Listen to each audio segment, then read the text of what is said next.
What's in it for me? When I was new to the Christian faith, the idea of having a relationship with Jesus allowed me to believe that with God, all things are possible. I heard so many preachers on the internet who said, just believe and declare the goodness of God and everything will go well with you. After all, who doesn't want the pros of a relationship? But as I grew in knowing Christ, I learned the reality of what it means to have a relationship with Him. Part of having a relationship with Him is surrendering our all to God, even if it means denying ourselves of our own sinful pleasures and selfish ambitions.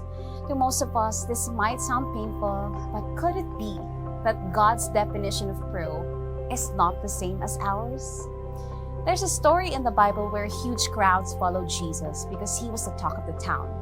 They may have followed Him because He healed and fed them. Others may have followed Him just because others were following Him. But in Luke 14:26-28,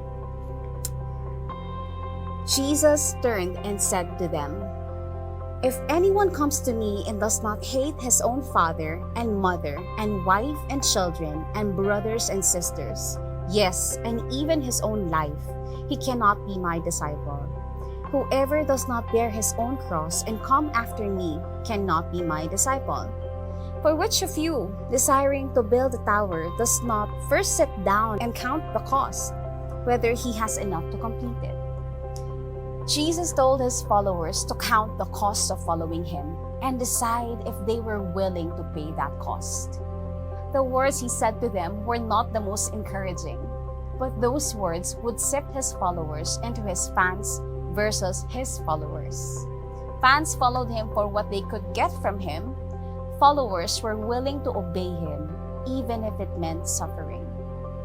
Jesus' requirement for His followers is to love God above their parents, relatives, and even above their own lives. It means loving God above anyone else and everything else. Who and what are the most important things in your life? When it comes to Jesus Christ, would you see yourself as a fan or a follower? Jesus is inviting all of us to be in a relationship with Him. Just like all other relationships require commitment, He requires it from you and me. If Jesus is the Lord and Savior of our lives, by His power and authority as believers, we can say no to sin and yes to God. We can say no to sin even when our minds and emotions say yes to sin. Now we know that following Jesus isn't easy. However, we must also know that every time we obey Him, we become more and more like Him. This is the best grow we can ever have in our lifetime. What is God asking you to deny today? Maybe it's leaving a relationship that compromises your walk with God, forgiving a co-worker who offended you, or using your company's resources with integrity. Jesus is calling you to count the cost, deny yourself, bear your cross, and follow Him. Have a blessed day.